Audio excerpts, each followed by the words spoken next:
राधे राधे मित्रों, इस वीडियो को देखने वाले हर व्यक्ति पर भगवान श्री कृष्ण की कृपा सदा बनी रहे। आपका जीवन धन, सुख और शांति से भर जाए। घर में लक्ष्मी का वास, मन में गहरी स्थिरता और आत्मा में ईश्वर का प्रकाश सदैव चमकता रहे। जब जीवन के सारे रास्ते धुंधले हो जाते हैं, जब हर दिशा में सिर्फ भ्रम, दुख और मोह दिखाई देता है, तब कोई एक आवाज भीतर से उभरती है।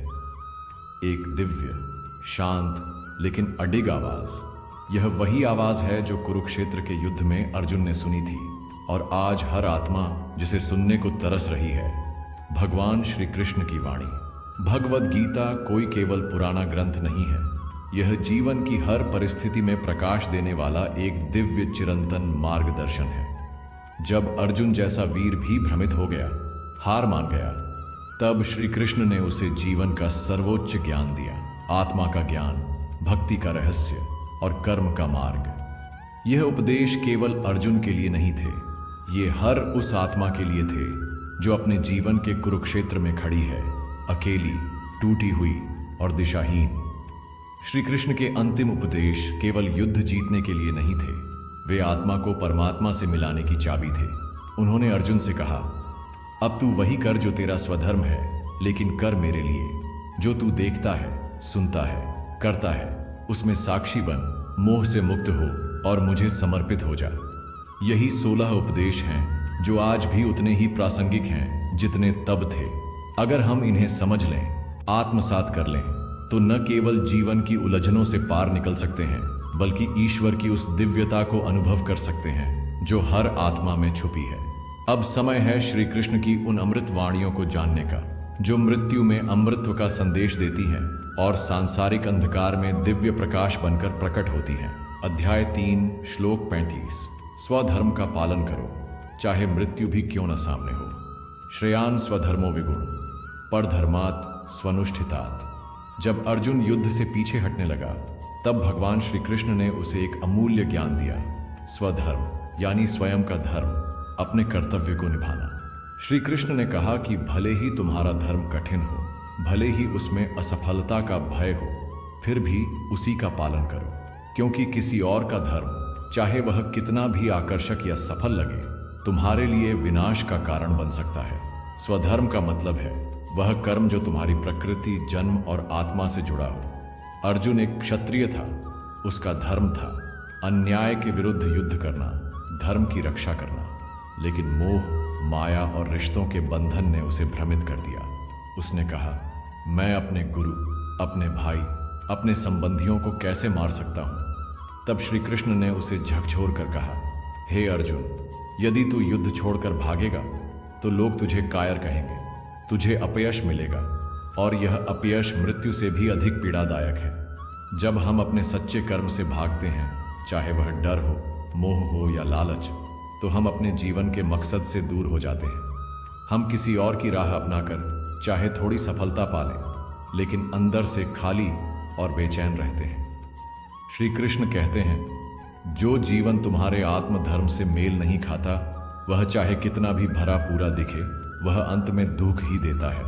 स्वधर्म केवल पेशा या जाति से जुड़ा नहीं है, बल्कि वह आत्मा की पुकार है। जैसे सूरज का धर्म है प्रकाश देना, फूल का धर्म है सुगंध देना, वैसे ही हर आत्मा का एक उद्देश्य है। यदि सूरज अंधेरे से डरकर छिप जाए, तो क्या यह ब्रह्मांड चल पाएगा? श्री कृष्ण ने यह भी स्पष्ट किया कि स्वधर्म में मृत्यु भी हो जाए तो वह भी कल्याणकारी होती है, क्योंकि वह मृत्यु आत्मा को उसकी अगली यात्रा के लिए मुक्त करती है, जबकि परधर्म में मिली सफलता भी अंततः बंधन बन जाती है। हे अर्जुन, अपने कर्तव्य से भागना आत्मघात के समान है। तू युद्ध कर, अपने स्वधर्म का पालन कर, यही तेरा योग है, यही तेरा मोक्ष है। अगर आप अपने जीवन की राह खो बैठे हैं, दूसरों की सफलता देखकर विचलित हैं, तो श्री कृष्ण की यह वाणी याद रखो, जो कर्म तुम्हारी आत्मा को सुकून दे, वही तुम्हारा धर्म है, भले ही उसमें कांटे हों, वही तुम्हारा पथ है। अध्याय 2, श्लोक 47। कर्म करो, फल की चिंता मत करो। कर्मण्येवाधिकारस्ते मा फलेषु कदाचन मां कर्म फल हेतुर्भुर्मा ते संगोस्त्व कर्मणि। भगवान श्री कृष्ण का यह वाक्य पूरे जीवन का मार्गदर्शन करने वाला है। इसमें जीवन का सबसे बड़ा रहस्य छिपा है। श्री कृष्ण ने अर्जुन से कहा, तेरा अधिकार केवल कर्म करने में है, फल पर नहीं। तू कर्म कर, लेकिन फल की चिंता मत कर। यह सुनकर पहले तो अर्जुन ही नहीं, हम सब भी सोचते हैं, अगर फल की चिंता न करें तो कर्म क्यों करें। लेकिन श्री कृष्ण यहाँ गहराई से समझाते हैं कि जब हम फल की अपेक्षा में कर्म करते हैं, तब हमारा मन हमेशा डांवाडोल रहता है। कभी आशा, कभी निराशा, कभी डर, कभी लोभ, और इन सब के बीच हम अपने कर्म को शुद्ध भाव से नहीं कर पाते। जब कोई किसान खेत में बीज बोता है तो क्या वह हर दिन जाकर बीज को खींच कर देखता है कि पेड़ कब निकलेगा? नहीं, वह विश्वास करता है प्रकृति पर, अपने कर्म पर, और शांति से प्रतीक्षा करता है। यही भाव श्री कृष्ण सिखाते हैं, जो तू कर सकता है वही कर, बाकी भगवान पर छोड़ दे। फल की चिंता क्यों न करें? क्योंकि फल केवल हमारे हाथ में नहीं है। हमारी मेहनत तो एक हिस्सा है, बाकी बहुत कुछ समय, परिस्थिति, कर्मों का फल, दूसरों के कर्म आदि पर निर्भर करता है। अगर हम फल की चिंता में फंस गए तो या तो निराश होंगे या अहंकार से भर जाएंगे। अगर फल मिला तो गर्व होगा और न मिला तो दुख। दोनों ही आत्मा को अशांत कर देते हैं। श्री कृष्ण यह नहीं कहते कि फल की इच्छा पाप है, वे बस यह कहते हैं कि फल की आसक्ति से मुक्त होकर कर्म करो। जैसे कोई माँ अपने बच्चे के लिए बिना किसी स्वार्थ के काम करती है, वैसे ही कर्म निष्काम होना चाहिए। हे अर्जुन, जैसे नदी केवल बहती है, सूरज केवल चमकता है, वैसे ही तू भी अपने कर्म पथ पर चलते रहे। फल भगवान का क्षेत्र है, तेरा नहीं। यदि तुम कर्म कर रहे हो तो उसका फल जरूर आएगा। हो सकता है वह तुरंत ना आए, लेकिन कहीं ना कहीं किसी न किसी रूप में वह लौटेगा ही, क्योंकि भगवान कर्म का फल देने में कभी देर नहीं करते, बस वे सही समय का इंतजार करते हैं। इसलिए श्री कृष्ण कहते हैं, कर्म करो श्रद्धा से, समर्पण से, फल की परवाह छोड़ दो, क्योंकि फल में नहीं कर्म में ही परमात्मा छिपा है। अध्याय 2 श्लोक 20। आत्मा अजर, अमर और अविनाशी है, न जायते म्रियते व कदाचित नायम भूत्वा भविता व न भूयः। अजो नित्यः शाश्वतोयम पुराणो न हन्यते हन्यमाने शरीरे। जब अर्जुन अपने प्रियजनों को युद्ध भूमि में देखकर भयभीत हुआ, उसके हाथ कांपने लगे, मन भर गया। उसने श्री कृष्ण से कहा, मैं अपने भाई, गुरु और संबंधियों को कैसे मारूं? यह पाप है, मैं युद्ध नहीं करूंगा। तब भगवान श्री कृष्ण ने उसे जीवन का सबसे गहरा सत्य बताया। हे अर्जुन, तू जिसे मारने जा रहा है वे शरीर हैं, आत्मा नहीं। आत्मा को कोई नहीं मार सकता, न कोई जन्म दे सकता है। आत्मा अजर है, अमर है, अविनाशी है। आत्मा न पैदा होती है न मरती है, वह समय के प्रभाव से परे है। जैसे व्यक्ति पुराने कपड़े त्याग कर नए कपड़े पहनता है, वैसे ही आत्मा एक शरीर को त्याग कर दूसरा शरीर धारण करती है। मृत्यु केवल शरीर का परिवर्तन है, आत्मा का नहीं। हम जीवन में जब किसी अपने को खो देते हैं तो टूट जाते हैं, लेकिन श्री कृष्ण हमें यह समझाते हैं कि जिसे हम खोते हैं वह केवल देह है, वह आत्मा तो अमर है और वह आज भी कहीं है, किसी और रूप में, किसी और यात्रा में। शरीर मिटता है, आत्मा नहीं। जो मर गया वह वास्तव में कहीं और फिर से जीवन यात्रा पर चल पड़ा है। इस सच्चाई को जान लेने के बाद मृत्यु का भय मिटने लगता है। फिर हम जीवन को एक बड़ी दृष्टि से देखने लगते हैं। जन्म और मृत्यु एक पड़ाव बन जाते हैं, आत्मा की यात्रा का एक भाग। श्री कृष्ण यह नहीं कहते कि शोक मत करो क्योंकि तुम कठोर बन जाओ। वे कहते हैं कि शोक मत करो क्योंकि जिसके लिए तुम रो रहे हो वह कभी मरा ही नहीं। हे अर्जुन, आत्मा अग्नि से नहीं जलती, जल से नहीं भीगती, वायु से नहीं उड़ती और शस्त्रों से नहीं कटती। वह सनातन है, साक्षी है, परम सत्य है। इसलिए जब किसी अपने की मृत्यु हो तो शोक को समझ में बदलो, आंसू बहाओ, पर यह भी जानो कि वह आत्मा आज भी जीवित है और तुमसे कहीं ना कहीं फिर से जुड़ेगी, क्योंकि आत्मा तो अनंत है, वह कभी समाप्त नहीं होती, वह केवल रूप बदलती है। अध्याय 2 श्लोक 28। स्थिर बुद्धि ही सच्चा योगी है, सुख दुखे समय कृत्वा लाभालाभौ जया जयो ततो युद्धाय युज्यस्व नैवं पापम वाप्स्यसि। जब अर्जुन जीवन की उलझनों और रिश्तों के द्वंद्व में फंस गया, तब भगवान श्री कृष्ण ने उसे आत्मज्ञान का अमृत पिलाया। उन्होंने कहा, जो व्यक्ति सुख और दुख, लाभ और हानि, जीत और हार सभी में समान भाव रखता है, वही स्थिर बुद्धि वाला सच्चा योगी है। जीवन हर दिन बदलता रहता है। कभी हम बहुत खुश होते हैं तो कभी बहुत दुखी, कभी सफलता मिलती है तो कभी असफलता। लेकिन जो व्यक्ति हर परिस्थिति में शांत रहता है, उसकी बुद्धि डगमगाती नहीं, वही व्यक्ति सच्चे अर्थों में योगी कहलाता है। स्थिर बुद्धि का अर्थ क्या है? इसका मतलब यह नहीं कि भावनाएं न रहें, बल्कि यह कि भावनाएं हमारे ऊपर हावी न हो। जब कोई दुख आए तो हम टूट न जाएं, जब कोई सुख आए तो हम उड़ न जाएं। स्थिर बुद्धि का अर्थ है भीतर से संतुलित रहना। श्री कृष्ण कहते हैं, सच्चा योगी वह नहीं जो जंगल में बैठा ध्यान करता है, बल्कि वह है जो संसार के बीच रहकर भी अपने मन को स्थिर रखता है। मान लो कोई व्यापारी व्यापार में नुकसान झेले, एक सामान्य मनुष्य दुखी हो जाएगा, परेशान होगा। लेकिन जो स्थिर बुद्धि है वह समझेगा कि यह समय का खेल है, यह भी बदल जाएगा। वह न टूटेगा न थमेगा, बस अपनी साधना, अपने कर्म में लगा रहेगा। श्री कृष्ण यह शिक्षा इसलिए देते हैं क्योंकि युद्ध जीवन का ही प्रतीक है। जीवन में हमेशा द्वंद्व रहता है, सुख दुख, जीत हार, अपमान सम्मान। अगर हम हर लहर में बहते रहेंगे तो जीवन हमें थका देगा, लेकिन अगर हम भीतर से शांत हो गए तो बाहरी तूफान भी हमें नहीं डिगा पाएंगे। हे अर्जुन, तू सुख दुख को समान मान, हार जीत को एक समझ, लाभ हानि में अंतर मत कर। जब तू ऐसे संतुलित चित्त से कर्म करेगा तभी तू पाप और पुण्य के पार जा सकेगा। स्थिर बुद्धि का विकास केवल ध्यान या पढ़ाई से नहीं होता। यह तब आता है जब हम हर अनुभव को भगवान की इच्छा मानकर स्वीकार करना सीख जाते हैं। जब हम सीख जाते हैं कि जो होता है वह हमारे सर्वोत्तम हित में होता है, तब हमारा मन स्थिर हो जाता है। और जब बुद्धि स्थिर हो जाती है तभी आत्मा को शांति मिलती है। यही श्री कृष्ण का योग है, यही आत्मज्ञान का द्वार है। अध्याय 3 श्लोक 42। इंद्रियों पर नियंत्रण ही आत्म विजय है।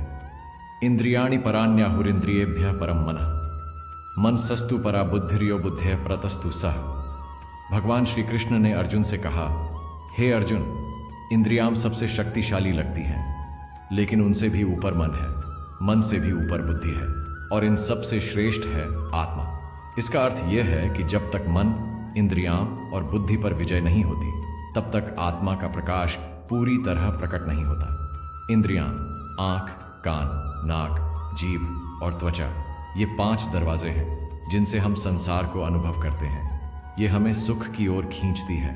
स्वादिष्ट भोजन, सुंदर दृश्य, मोहक संगीत, स्पर्श आदि। लेकिन श्री कृष्ण चेतावनी देते हैं कि अगर हम इंद्रियों के अधीन हो गए तो हम अपने सच्चे स्वरूप को भूल बैठेंगे।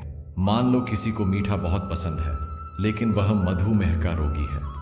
फिर भी अगर वह अपनी जीभ के स्वाद पर नियंत्रण नहीं रख पाता तो वह अपने शरीर को नष्ट कर देगा। ऐसे ही जीवन में अगर मन और इंद्रियों पर नियंत्रण न हो तो वे हमें विनाश की ओर ले जाती हैं। मन इच्छाओं से भरा होता है, बुद्धि निर्णय लेने वाली शक्ति है, और अगर मन और बुद्धि भी इंद्रियों के नियंत्रण में आ जाए तो व्यक्ति संसार के जाल में फंस जाता है। लेकिन जो अपने मन को संयमित कर लेता है, अपनी इच्छाओं पर नियंत्रण रखता है और बुद्धि को आत्मा की आवाज के अनुसार चलाता है, वही आत्म विजयी कहलाता है। जो अपनी इंद्रियों को वश में कर ले वही सच्चा राजा है, क्योंकि उसने अपने सबसे बड़े शत्रु को जीत लिया है। यह जीत कोई बाहरी युद्ध नहीं, बल्कि भीतर की लड़ाई है, जहां एक ओर मोह, लालच, कामनाएं हैं और दूसरी ओर आत्मा की शांति, स्थिरता और दिव्यता। हे अर्जुन, तू अपनी इंद्रियों को नियंत्रण में ला, मन को स्थिर कर और बुद्धि को आत्मा के साथ जोड़, तभी तू अपने जीवन की दिशा को दिव्यता की ओर मोड़ पाएगा। श्री कृष्ण यही सिखाते हैं कि जो बाहर जीतता है वह केवल विजेता है, लेकिन जो अपने भीतर जीतता है वही महायोगी है। इंद्रियों पर नियंत्रण केवल त्याग नहीं है, यह सचेत प्रेमपूर्ण जागरूकता है कि कौन सी बात आत्मा को ऊंचा उठाती है और कौन सी गिरा देती है। जो इस अंतर को जान जाता है वह श्री कृष्ण का प्रिय बन जाता है, क्योंकि वह अपने भीतर ही श्री कृष्ण को अनुभव करने लगता है। अध्याय 18 श्लोक 66। भक्ति ही मोक्ष का सीधा मार्ग है। सर्वधर्मान परित्यज्य मामेकम शरणम व्रज, अहम त्वां सर्व पापेभ्यो मोक्षयिष्यामि मा शुचः। भगवान श्री कृष्ण ने जब गीता का अंतिम उपदेश अर्जुन को दिया तो वे उसे सबसे महान रहस्य सौंपते हैं। हे अर्जुन, सभी धर्मों, कर्मों, ज्ञान, तर्कों को छोड़कर केवल मेरी शरण में आ जा। मैं तुझे सभी पापों से मुक्त कर दूंगा और मोक्ष प्रदान करूंगा। तू शोक मत कर। यह गीता का सार है और श्री कृष्ण के प्रेम की सबसे ऊंची चोटी। यहां वे यह नहीं कह रहे कि धर्म बुरे हैं या ज्ञान व्यर्थ है। वे यह कह रहे हैं कि जब तू मेरी शरण में आ जाता है तब तुझे और कुछ नहीं करना पड़ता। मैं खुद तेरा उद्धार करूंगा। भक्ति का अर्थ है पूर्ण समर्पण, पूर्ण विश्वास और निर्बंध प्रेम। जब कोई भक्त भगवान को यह कहता है, हे प्रभु, अब मैं कुछ नहीं जानता, न मुझ में कुछ करने की शक्ति है, मैं केवल आपको समर्पित हूं, तब भगवान स्वयं उसकी नाव को भवसागर पार कर देते हैं। श्री कृष्ण ने अर्जुन को युद्ध भूमि में खड़े होकर यह बात कही क्योंकि यही जीवन है। यह कोई साधु संतों के लिए संदेश नहीं, यह हर गृहस्थ, हर मनुष्य के लिए है। जीवन में कितने भी कर्म करो, ज्ञान अर्जित करो, तपस्या करो, लेकिन जब तक दिल से भक्ति नहीं है, आत्मा को पूर्ण शांति नहीं मिलती। भक्ति वह आग है जो पापों को भस्म कर देती है और वह दीपक है जो आत्मा का रास्ता उज्जवल कर देता है। भक्ति में कोई जटिलता नहीं है, वह सरल है, निष्कलंक है। बच्चा जैसे मां की गोद में खुद को सुरक्षित महसूस करता है, वैसे ही सच्चा भक्त भगवान की शरण में पूरी तरह सहज हो जाता है। हे अर्जुन, जब तू मुझे ही सब कुछ मान लेगा, पिता, मित्र, गुरु, मार्गदर्शक, तब तुझे कुछ भी नहीं करना पड़ेगा। मेरी कृपा ही तुझे मोक्ष की ओर ले जाएगी। सच्चा मोक्ष कहीं बाहर नहीं, भीतर की भक्ति में है। जब मन, बुद्धि और आत्मा तीनों श्री कृष्ण को समर्पित हो जाए, तभी जीवन में सच्चा आनंद आता है। भक्ति न तो उम्र देखती है, न जाति, न स्थिति, वह केवल दिल का भाव देखती है। और जो एक बार दिल से पुकारता है, श्री कृष्ण कभी उसकी पुकार अनसुनी नहीं करते। अध्याय 2, श्लोक 48। समर्पण भाव से किया गया कर्म ही सच्चा योग है। योगस्थ कुरु कर्माणि संगम त्यक्त्वा धनंजय सिद्ध्य सिद्ध्यो समो भूत्वा समत्वम योग उच्यते। भगवान श्री कृष्ण ने अर्जुन को कर्म का रहस्य बताया। हे धनंजय, तू कर्म कर, लेकिन योगस्थ होकर, यानी समर्पण और संभाव में स्थित होकर। यही योग है जहां हम कर्म करते हैं लेकिन उसे भगवान के चरणों में अर्पित कर देते हैं। तब वह कर्म हमें बांधता नहीं, बल्कि हमें परम शांति की ओर ले जाता है। जीवन में हम रोज बहुत से कार्य करते हैं, घर का काम, ऑफिस का काम, रिश्तों की जिम्मेदारियां, समाज की भूमिका, लेकिन अक्सर हम इनमें उलझ जाते हैं। अपेक्षाएं, आलोचनाएं, असफलताएं हमें थका देती हैं। क्यों? क्योंकि हम हर कर्म का फल खुद के लिए चाहते हैं, लेकिन जैसे ही हम उस कर्म को ईश्वर को समर्पित कर देते हैं, उसका रूप बदल जाता है। समर्पण का अर्थ क्या है? यह कोई कमजोरी नहीं, बल्कि सबसे बड़ी शक्ति है। जब हम कहते हैं, हे प्रभु, मैं जो कर रहा हूं वह आपके लिए है, आपकी कृपा से है और उसका फल भी आपके ही चरणों में अर्पित है, तब उस कर्म में मोह समाप्त हो जाता है और आत्मा हल्की हो जाती है। जब कर्म का कारण सेवा बन जाए और उद्देश्य केवल भगवान की प्रसन्नता हो, तब वही कर्म योग बन जाता है। श्री कृष्ण इसे ही कर्म योग कहते हैं। ऐसा कर्म जो तुम्हें संसार से जोड़ता नहीं, बल्कि भगवान से जोड़ता है। अर्जुन से भी यही कहा गया, तू युद्ध कर, पर अहंकार से नहीं, मेरी आज्ञा से। यह युद्ध अब तेरा नहीं, मेरा है, तू केवल माध्यम है। हे अर्जुन, अपने सभी कर्म मुझे समर्पित कर दो। चिंता, अपेक्षा, अहंकार सब छोड़ दो, फिर तू बंधेगा नहीं, बल्कि मुक्त हो जाएगा। यही सच्चा योग है। जब एक माँ अपने बच्चे की सेवा करती है, न किसी इनाम की अपेक्षा से, न किसी पहचान की चाह से, तब वह सेवा सच्चा योग बन जाती है। वैसे ही हम भी जब अपने कर्म को ईश्वर की सेवा मानते हैं, तब कर्म पूजा बन जाता है। योग का अर्थ है जोड़, और जब कर्म भगवान से जुड़ जाता है, तब वह जीवन को बंधन नहीं, बल्कि मोक्ष की ओर ले जाने वाली सीढ़ी बन जाता है। अध्याय 5 व 10 के विविध श्लोकों का सार ज्ञान, भक्ति और कर्म का संतुलन ही जीवन की कुंजी है। ज्ञानेन तु तद्ज्ञानम येषाम नाशितमात्मनः तेषामादित्यवत् ज्ञानम प्रकाशयति तत्परम। भगवान श्री कृष्ण ने भगवद गीता में केवल एक ही मार्ग नहीं बताया। उन्होंने ज्ञान, भक्ति और कर्म तीनों मार्गों की महिमा गाई और अंत में यही कहा कि इन तीनों का सम्यक संतुलन ही आत्मा को जीवन के सर्वोच्च लक्ष्य तक पहुंचाता है। ज्ञान हमें सत्य को जानने की दृष्टि देता है। यह हमें बताता है कि हम आत्मा हैं, नश्वर शरीर नहीं। भक्ति हृदय को नम्र बनाती है, हमें ईश्वर से जोड़ती है और हमारे भीतर प्रेम, श्रद्धा और समर्पण भरती है। कर्म हमें इस संसार में सक्रिय रहने का माध्यम देता है, सेवा और कर्तव्य के मार्ग से जीवन जीने की प्रेरणा देता है। लेकिन अगर हम केवल ज्ञान को पकड़े रहें और कर्म व भक्ति को छोड़ दें तो अहंकार आ सकता है। अगर केवल भक्ति में डूब जाए और ज्ञान या कर्म से मुंह मोड़ ले तो भावुकता में उलझ सकते हैं। अगर केवल कर्म करें लेकिन उसके पीछे भक्ति और विवेक न हो तो वह हमें बांध भी सकता है। शुद्ध ज्ञान दिशा देता है, भक्ति ऊर्जा देती है और कर्म उसे साकार करता है। यही जीवन की संतुलित यात्रा है। श्री कृष्ण ने अर्जुन को युद्ध करने को कहा, वह कर्म था।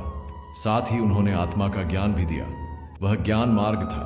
और अंत में जब कहा मेरी शरण में आ जा, वह भक्ति थी। यानी तीनों को एक साथ लेकर ही अर्जुन को पूर्ण योगी बनाया। हे अर्जुन, जो मुझे ज्ञान से जानता है, प्रेम से भजता है और मेरे लिए कर्म करता है, वह मेरा प्रिय भक्त है और मुझे अवश्य प्राप्त करता है। जीवन में अगर ज्ञान हो लेकिन भक्ति न हो तो वह सूखा पेड़ बन जाता है। अगर भक्ति हो लेकिन ज्ञान न हो तो वह अंधी भक्ति हो जाती है।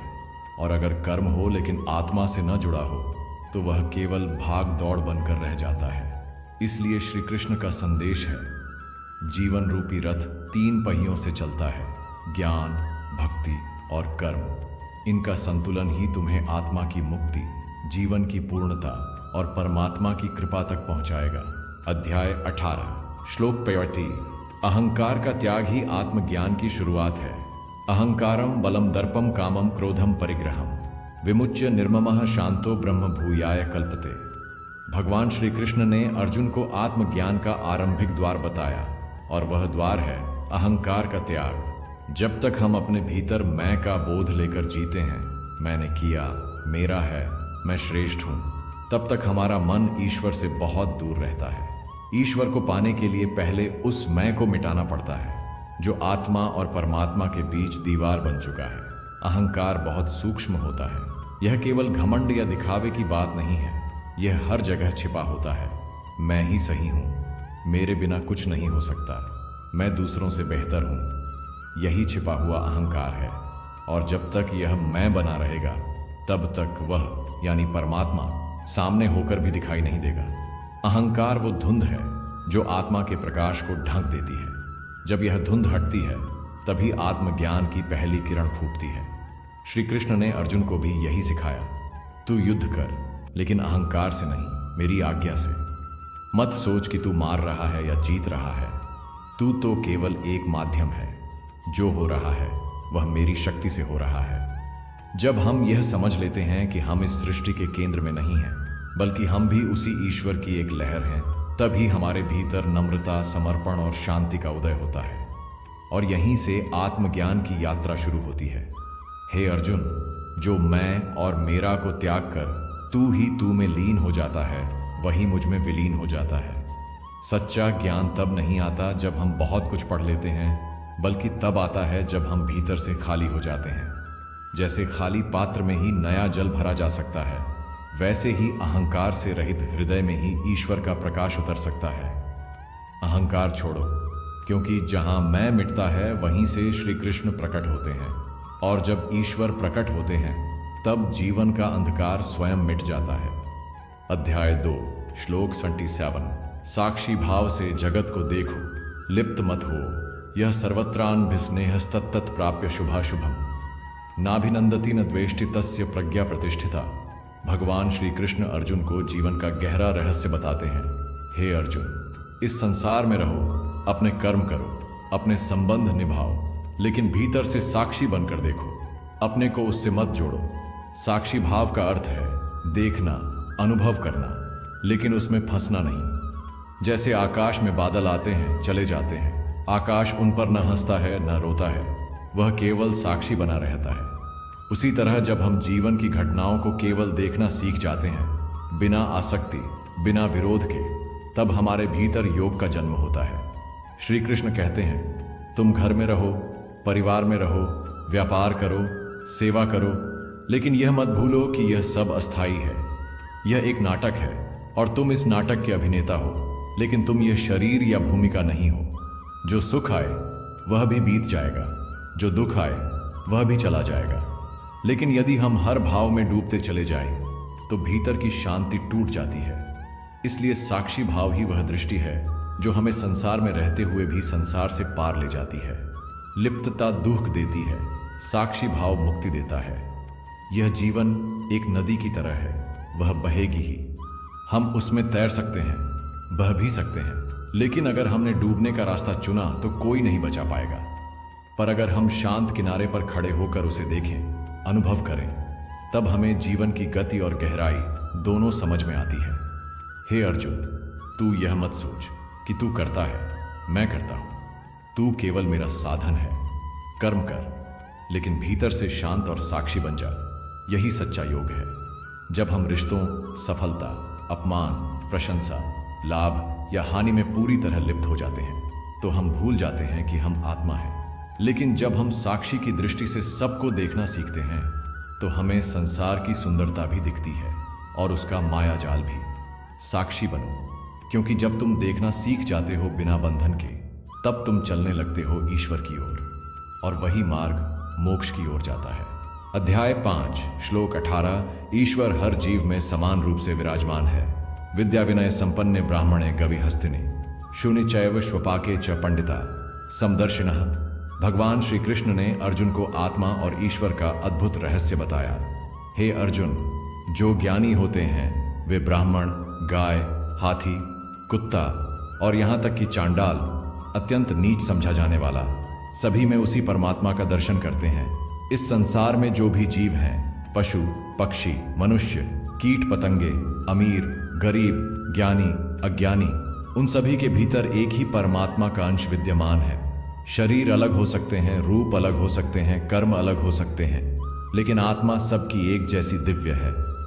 ईश्वर जाति, धर्म, रंग, रूप, पद या भाषा नहीं देखता, वह केवल हृदय में स्थित आत्मा को देखता है। जब हम किसी को छोटा या नीचा समझते हैं, किसी को तुच्छ मानते हैं, तब हम केवल बाहरी रूप देख रहे होते हैं। लेकिन जो श्री कृष्ण की दृष्टि अपनाता है, वह हर जीव में ईश्वर को देखता है। वह गाय को भी प्रणाम करता है, कुत्ते को भी दुलार देता है और भिखारी को भी सम्मान देता है, क्योंकि वह जानता है कि उन सब में परमात्मा ही छिपा है। श्री कृष्ण यही सिखाते हैं, अहंकार मत करो अपने ज्ञान या स्थिति का, क्योंकि ईश्वर सब में एक समान बैठा है। जो सच्चा योगी होता है वह सबको एक ही दृष्टि से देखता है, प्रेम से, समता से। हे अर्जुन, जो सब प्राणियों में मुझे ही देखता है और जो मुझे हर जगह अनुभव करता है, मैं उससे कभी अलग नहीं होता और वह मुझसे कभी दूर नहीं होता। आज के समय में जब लोग जाति, धर्म, रूप, धन या शिक्षा के आधार पर भेद करते हैं, श्री कृष्ण की यह शिक्षा अमृत के समान है। सच्ची भक्ति तब होती है जब तुम मंदिर में तो भगवान को पूजो, लेकिन रास्ते में प्यासे को पानी देने से भी पीछे न हटो। हर जीव, चाहे वह जानवर हो या मानव, अमीर हो या गरीब, परमात्मा की एक अभिव्यक्ति है, उसी की रचना है, उसी की छाया है। इसलिए सबका सम्मान करो, क्योंकि जब तुम हर प्राणी में ईश्वर को देखोगे, तभी ईश्वर तुम्हारे भीतर भी प्रकट होगा। अध्याय 9 श्लोक 22। सतत स्मरण और भजन से ईश्वर सुलभ होता है। अनन्याश्चिन्तयन्तो माम ये जना पर्युपासते तेषां नित्याभियुक्तानां योगक्षेमं वहाम्यहम्। भगवान श्री कृष्ण अर्जुन को प्रेम और भक्ति का सबसे मधुर सत्य बताते हैं। जो व्यक्ति निरंतर मेरा स्मरण करता है, जो मुझे अनन्य भाव से भजता है, मैं उसका योग जो चाहिए वो और क्षेम जो है उसकी रक्षा स्वयं करता हूँ। अर्थात जो व्यक्ति सच्चे मन से ईश्वर का नाम जपता है, उसे न तो डर होता है न चिंता, क्योंकि तब उसका जीवन श्री कृष्ण के संरक्षण में आ जाता है। सतत स्मरण का अर्थ यह नहीं कि हर समय ऊंचे स्वर में भगवान का नाम लो या मंदिर में बैठे रहो। इसका अर्थ है मन में निरंतर उस दिव्य उपस्थिति को महसूस करना, अपने हर काम में, हर विचार में, हर भाव में भगवान को शामिल करना। जैसे माँ अपने बच्चे को काम करते हुए भी याद रखती है, वही भाव भक्त और भगवान के बीच होता है। भजन केवल गाना नहीं है, वह हृदय की पुकार है। एक सरल, भावपूर्ण, प्रेम से भरी हुई पुकार, हे प्रभु, तुम ही मेरे सहारे हो, मैं तुम्हारे बिना कुछ नहीं। जब मन ईश्वर में रम जाए तब भजन मौन में भी हो रहा होता है। हर श्वास, हर धड़कन में भगवान की उपस्थिति का अनुभव होने लगता है। श्री कृष्ण स्वयं कहते हैं, हे अर्जुन, जो मुझे नहीं भूलता मैं भी उसे कभी नहीं छोड़ता। वह मेरा प्रिय होता है और मैं उसकी आत्मा में बस जाता हूँ। हे भक्त, अगर तू मुझे सच्चे मन से पुकारता है तो मैं पर्वत के पार से भी तेरे पास आ जाऊंगा, क्योंकि प्रेम ही सबसे बड़ा मंत्र है। ईश्वर दूर नहीं है, लेकिन हम उसे अपने विचारों, इच्छाओं, दुखों और व्यस्तताओं की धूल से ढक देते हैं। जब हम सतत रूप से उसे याद करने लगते हैं, नाम जपते हैं, प्रेम पूर्वक गाते हैं, मन से बात करते हैं, तो वह धीरे धीरे प्रकट होने लगता है। न निराला शब्द चाहिए, न विशेष विधि, केवल भाव चाहिए। और जो भक्त ऐसा भाव रखता है, हे कृष्ण, तू ही मेरा अंत और आरंभ है, तू ही मेरा जीवन है, तो भगवान स्वयं उसकी रक्षा करते हैं, उसका मार्ग बनाते हैं और अंत में उसे अपने सान्निध्य में ले लेते हैं। अध्याय 3 श्लोक 9। प्रत्येक कार्य को पूजा की तरह करो, यज्ञार्थात् कर्मणोऽन्यत्र लोकोऽयं कर्म बंधना, तदर्थम कर्म कौन्तेय मुक्त संघ समाचर। भगवान श्री कृष्ण अर्जुन को कर्म का गहरा रहस्य बताते हुए कहते हैं, हे कौन्तेय, यदि कर्म यज्ञ की भावना से न किया जाए तो वह बंधन का कारण बन जाता है, लेकिन जब हर कार्य ईश्वर को अर्पण करके सेवा भाव से किया जाता है तब वही कर्म मोक्ष का द्वार बन जाता है। कर्म और पूजा में अंतर क्या है? कर्म हम रोज करते हैं, खाना बनाना, पढ़ाई करना, कमाना, सेवा देना, बोलना, चलना। लेकिन जब वही कर्म हम पूजा की भावना से करते हैं, जब उसके पीछे केवल स्वार्थ नहीं बल्कि समर्पण और सेवा का भाव होता है, तब वह कर्म यज्ञ बन जाता है। यज्ञ क्या है? यह केवल हवन कुंड में आहुति देना नहीं। यज्ञ का अर्थ है कुछ भी करते समय उसे भगवान को अर्पित करना। जैसे माता रोटी बनाते समय भगवान को याद करके भक्ति भाव से बनाती है, वह भी यज्ञ है। जैसे किसान खेत में मेहनत करता है और फसल को भगवान की कृपा मानकर सबको खिलाता है, वह भी यज्ञ है। जब जीवन के छोटे से छोटे काम में भी भगवान की उपस्थिति महसूस होने लगे, तब जीवन ही पूजा बन जाता है। श्री कृष्ण कहते हैं, हर कर्म को मेरी सेवा समझकर करो, तब तुम्हें थकान नहीं होगी, अपेक्षा नहीं होगी, दुख नहीं होगा, केवल शांति और आनंद रहेगा, क्योंकि तब हम परिणाम के भार से मुक्त हो जाते हैं। हमारा हर काम भगवान के चरणों में अर्पित हो जाता है, फिर वह चाहे बड़ा हो या छोटा। हे अर्जुन, जब तू रोटी पकाता है, खेत जोतता है, शिक्षा देता है, सेवा करता है और इन सब को पूजा समझकर करता है, तब मैं उनमें उपस्थित हो जाता हूँ। कर्म में जब पूजा का भाव जुड़ जाता है, तब वही संसार में रहते हुए भी हमें ईश्वर के करीब ले जाता है। तब हम हर दिन, हर क्षण, हर क्रिया में श्री कृष्ण को महसूस करते हैं और यह सांसारिक जीवन भी एक आध्यात्मिक साधना बन जाता है। यही है गीता का अमृत, जीवन के हर कार्य को पूजा में बदल देना। अध्याय 2 श्लोक 64। मोह, लोभ और कामना से मुक्त होना ही मुक्ति है। राग द्वेष विमुक्तस्तु विषयान इंद्रियश्चरण आत्मवश्यैर्विधे यात्मा प्रसाद मधिगच्छति।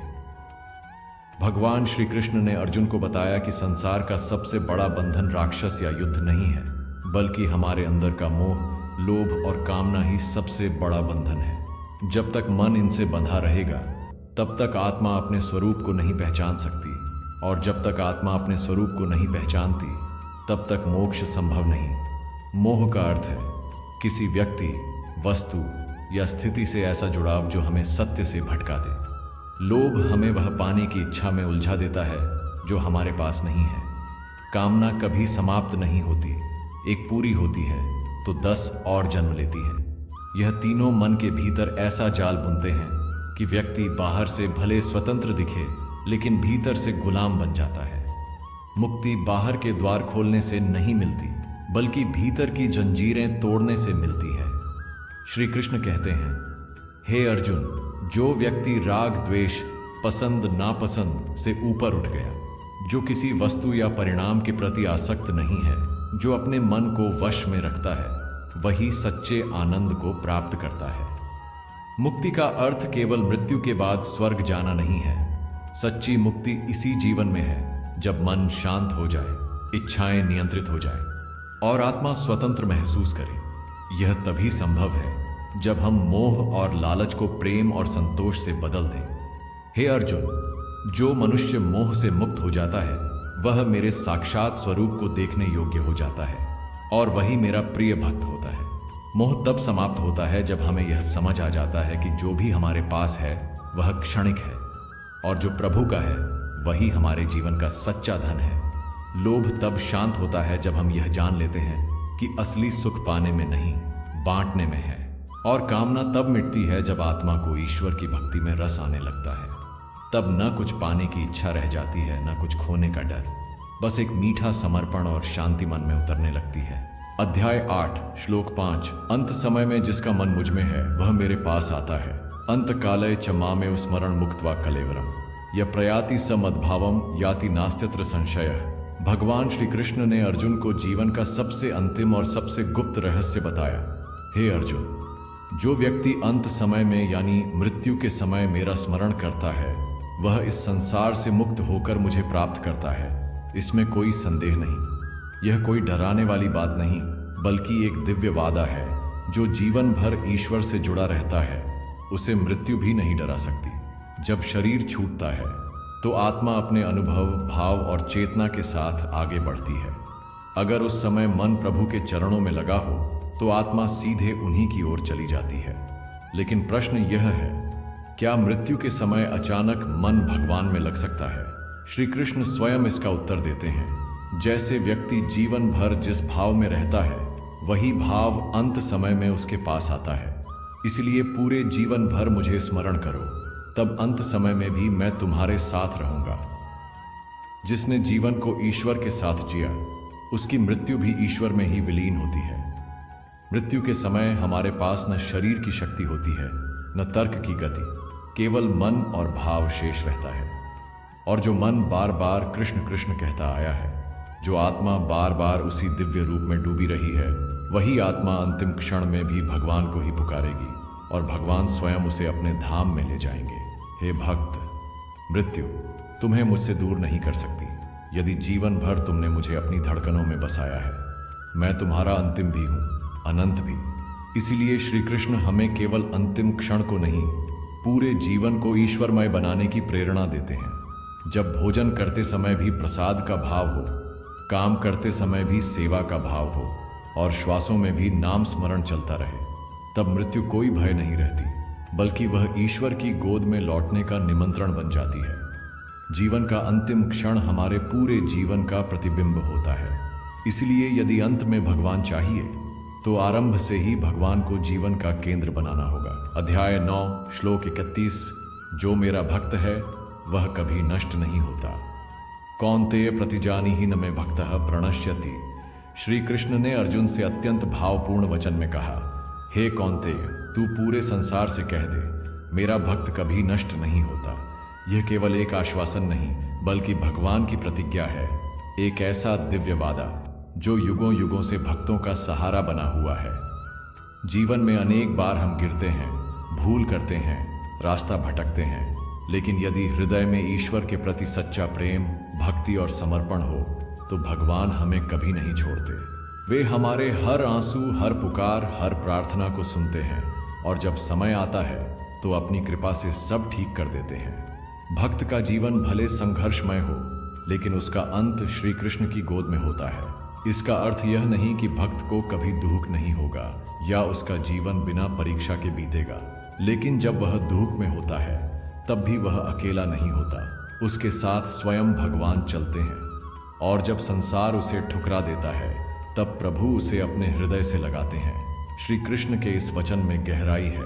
भक्त अगर गिर भी जाए तो वह फिर उठेगा, क्योंकि प्रभु उसे उठाने को तैयार खड़े हैं। भक्ति का रास्ता आसान नहीं होता, लेकिन यह सबसे सुरक्षित होता है, क्योंकि इसकी रक्षा स्वयं भगवान करते हैं।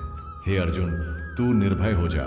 जो मेरा भक्त है वह मेरी शरण में है और मेरी शरण में आया कोई भी प्राणी कभी नष्ट नहीं होता। मैं उसकी रक्षा स्वयं करता हूँ। सच्ची भक्ति किसी जाति, उम्र, स्थिति या ज्ञान की मोहताज नहीं होती। केवल एक भाव चाहिए, हे कृष्ण, मैं तेरा हूँ। और बस यही एक वाक्य भगवान को हमारे जीवन की रक्षा का वचन दे देता है।